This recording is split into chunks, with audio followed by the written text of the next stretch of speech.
Hello student, welcome to my channel target political science. Student, आज हम संविधान के मोस्ट इम्पोर्टेंट पार्ट जो कि संविधान की प्रस्तावना है उसके बारे में जानेंगे। और संविधान को प्रस्तावना को उद्देशिका भी कहा जाता है। फ्रेंड्स, इसे पढ़ने से पहले हम यह जान लें कि ये प्रस्तावना है क्या और इसे उद्देशिका क्यों कहा गया।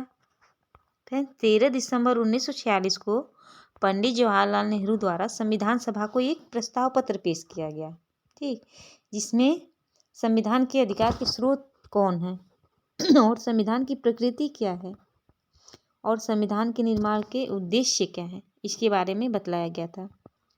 इसमें उद्देश्यों को भी बतलाया गया था, जिसके कारण इसे उद्देशिका भी कहा गया। फ्रेंड्स, चलिए हम उद्देशिका को पहले पढ़ लेते हैं कि उद्देशिका में किन किन शब्दों का वर्णन किया गया है, क्योंकि इससे भी क्वेश्चन बनते हैं हमारे एग्जाम में। फ्रेंड्स, उद्देशिका जिसकी शुरुआत होती है हम भारत के लोग, अर्थात जो हमारा संविधान है वह सर्वोच्च है, पर संविधान को जो शक्ति प्राप्त होती है वह भारत की जनता के द्वारा ही शक्ति प्राप्त होती है, ठीक। उद्देशिका हम भारत के लोग, देखिए उसके स्वरूप को बतलाया गया अब इस लाइन में। भारत को एक संपूर्ण प्रभुत्व संपन्न समाजवादी पंथ निरपेक्ष लोकतंत्रात्मक गणराज्य बनाने के लिए, ठीक, तथा उसके समस्त नागरिकों को ये उनका जो संविधान है उसका उद्देश्य है। क्या उद्देश्य देख लेते हैं। सामाजिक, आर्थिक और राजनीतिक न्याय कितने प्रकार के दिए हैं? 3 प्रकार के, सामाजिक, आर्थिक और राजनीतिक न्याय। फिर नेक्स्ट है विचार, अभिव्यक्ति, विश्वास, धर्म और उपासना की स्वतंत्रता कितने प्रकार की दी है? 5 प्रकार की, विचार की, अभिव्यक्ति की, विश्वास, धर्म और उपासना की स्वतंत्रता।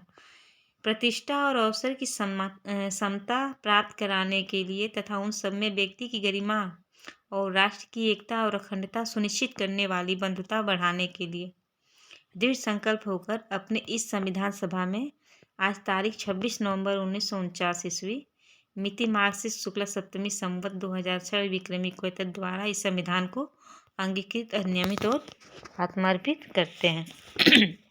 अर्थात 26 नवंबर 1949 को हमारा जो संविधान है वह अंगीकृत किया गया या अपनाया गया था, पर पूर्ण रूप से लागू हुआ था 26 जनवरी 1950 को। फ्रेंड्स, इसमें जो कुछ शब्द हैं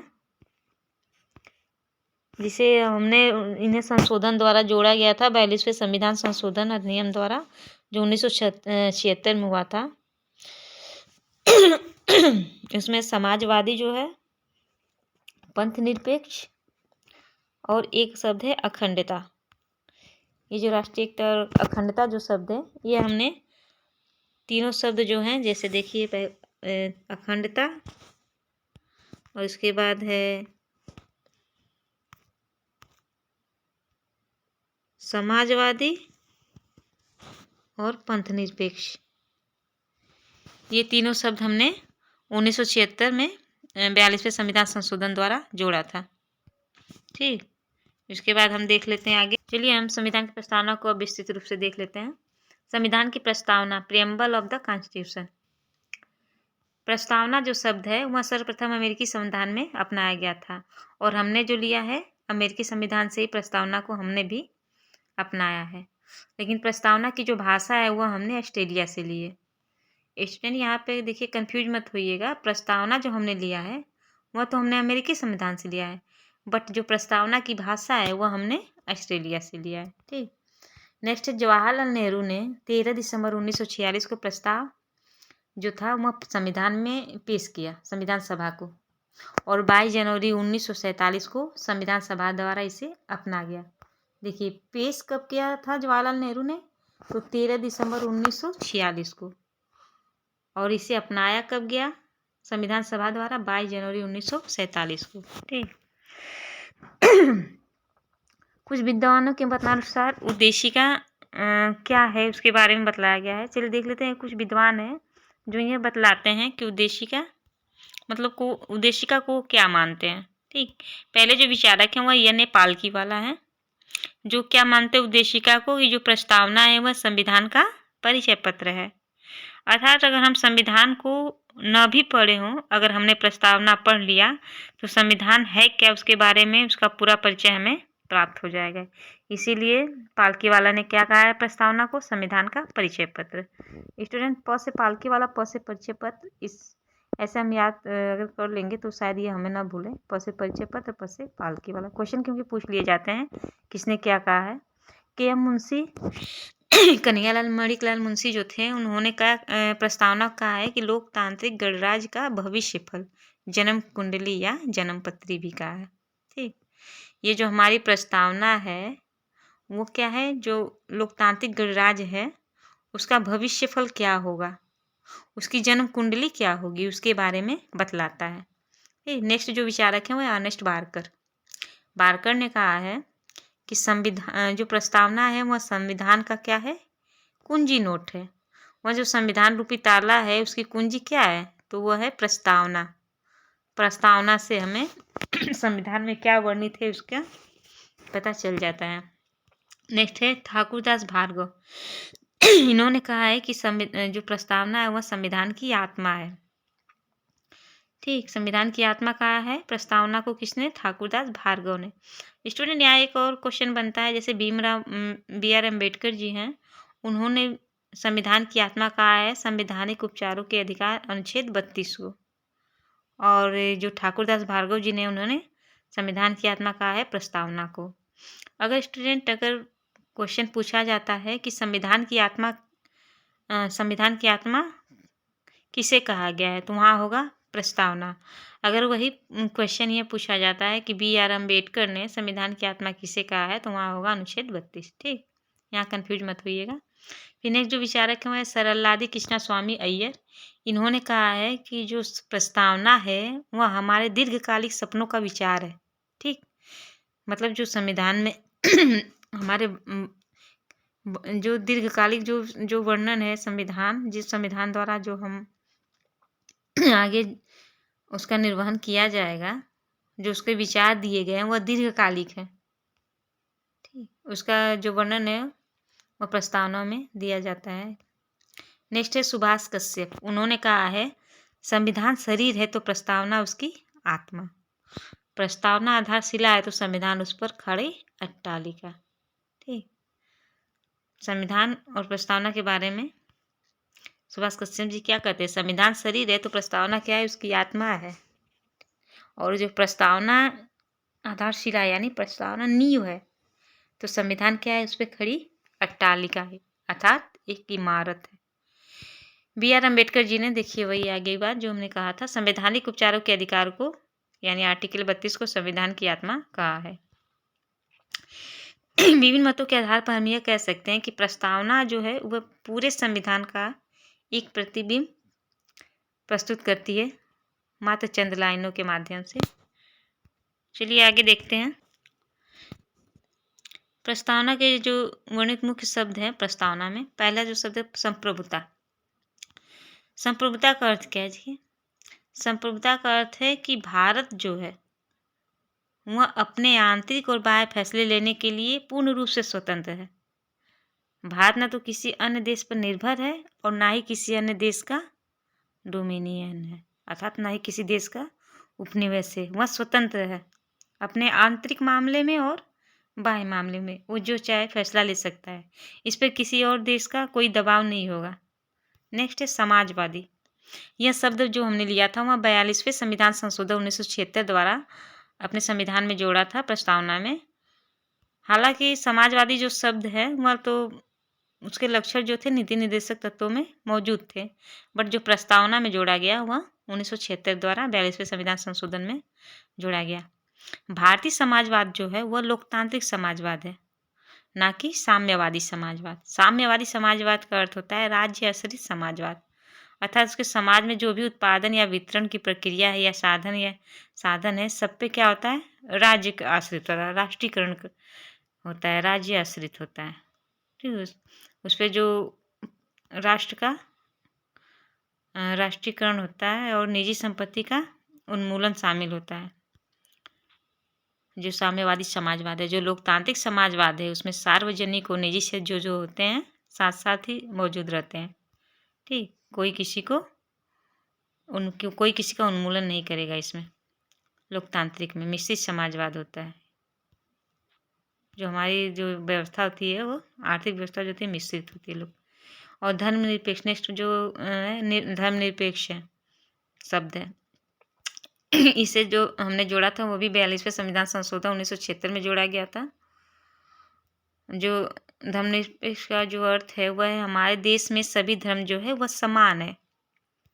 अर्थात भारत का कोई विशेष धर्म नहीं है, कोई विशेष अपना धर्म नहीं है। ठीक, सभी धर्मों को यहाँ समान महत्व दिया गया है। नेक्स्ट जो शब्द है वह है लोकतांत्रिक। लोकतांत्रिक का अर्थ है सर्वोच्च शक्ति जो होती है वह जनता के हाथों में होती है। ठीक, लोकतंत्र सर्वोच्च शक्ति जो है जनता के हाथों में। जैसे अब्राहम लिंकन जी का एक परिभाषा है, फेमस कोटेशन है, जनता का जनता द्वारा जनता के लिए शासन, यही लोकतंत्र है। जनता का जनता द्वारा जनता के लिए ही शासन है। ठीक, नेक्स्ट जो शब्द है वो है गणतंत्र। गणतंत्र में क्या है, लोकतांत्रिक व्यवस्था को 2 वर्गों में बांटा जाता है। गणतंत्र क्या है, वो एक लोकतंत्र का ही एक भाग है। लोकतांत्रिक व्यवस्था जो है वह 2 वर्गों में विभक्त होती है। पहली जो होती है राजशाही, दूसरी होती है गणतंत्र। जिसमें राजशाही जहाँ होती है वहाँ क्या होता है, जो राजा चुना जाता है, जो शासक चुना जाता है वो वंशानुगत होता है। और जो गणतंत्र होता है वहाँ का जो शासक होता है वह वंशानुगत ना होकर बल्कि जनता द्वारा प्रत्यक्ष या अप्रत्यक्ष रूप से चुना जाता है। गणतंत्र का यही अर्थ है कि जो शासक हो वह वंशानुगत ना हो। नेक्स्ट जो है वो है न्याय। न्याय प्रस्तावना में जो दी गई थी वो 3 प्रकार के न्याय की बात की गई थी। सामाजिक न्याय अर्थात बिना भेदभाव के समान व्यवहार किया जाए समाज में। आर्थिक न्याय, इसका अर्थ है आर्थिक आधार पे हम किसी प्रकार भेदभाव नहीं किया जा सकता। आर्थिक आधार पे कि वह गरीब है वह अमीर है, तरह तरह की जो बातें होती हैं आर्थिक आधार पर नहीं किया जा सकता। भारतीय जो प्रस्तावना के अकॉर्डिंग है। फिर राजनीतिक न्याय दिया गया है, इसमें सभी को समान राजनीतिक अधिकार प्रदान किए गए हैं। नेक्स्ट जो हमारा शब्द है वह स्वतंत्रता। स्वतंत्रता का अर्थ है लोगों की गतिविधियों पर किसी प्रकार की रोक टोक के अनुपस्थिति तथा साथ साथ व्यक्ति के विकास के लिए अवसर प्रदान करना। ठीक, और जो है लोगों की गतिविधि जो लोग कर रहे हैं उस पर किसी प्रकार की रोक टोक ना हो और उनके व्यक्ति के विकास के जो अवसर है उसे प्रदान किए जाए। हालांकि स्वतंत्रता का अभिप्राय यह नहीं है कि हर व्यक्ति कुछ भी करे। स्वतंत्रता के अधिकार का इस्तेमाल संविधान में लिखी हुई सीमाओं के भीतर ही करना होगा। यानी स्वतंत्रता इस प्रकार स्वतंत्रता मानी जाएगी कि अगर आप किसी की स्वतंत्रता का हनन न करें। चलिए देख लेते हैं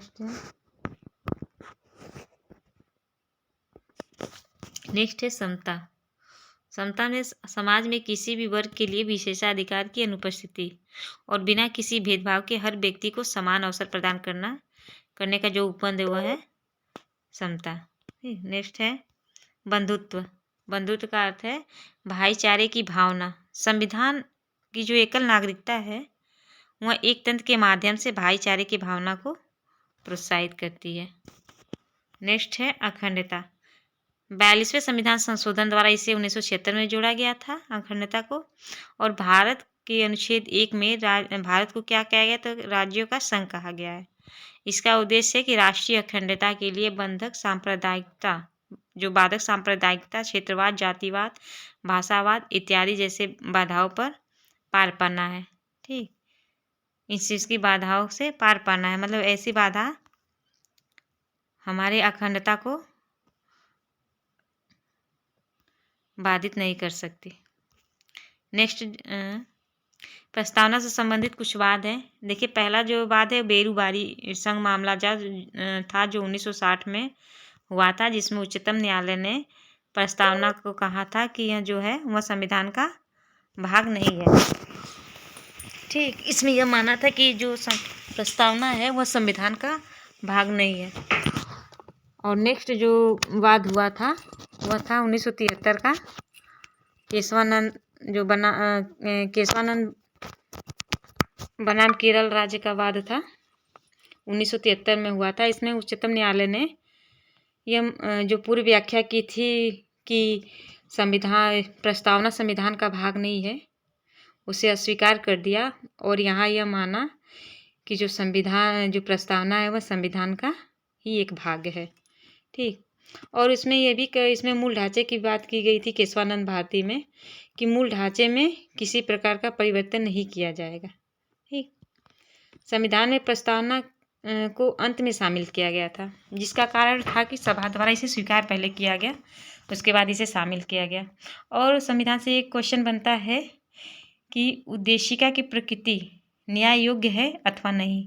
तो इसकी जो प्रकृति है वह न्याय योग्य नहीं है, जिसका अर्थ है कि हम इसे कानून में न्यायालय में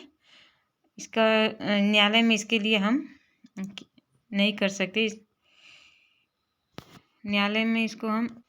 इसके लिए हम न्यायालय नहीं जा सकते, अर्थात ये वाद योग नहीं है, चैलेंज नहीं कर सकते इसके लिए न्यायालय में। स्टूडेंट आज बस इतना ही। इसके बाद नेक्स्ट वीडियो में हम नेक्स्ट टॉपिक के साथ मिलेंगे। आशा करती हूँ कि आपको ये वीडियो पसंद आई होगी। अगर आप नए हो तो इसे सब्सक्राइब करें और ज़्यादा से ज़्यादा शेयर करें और साथ साथ बने रहें।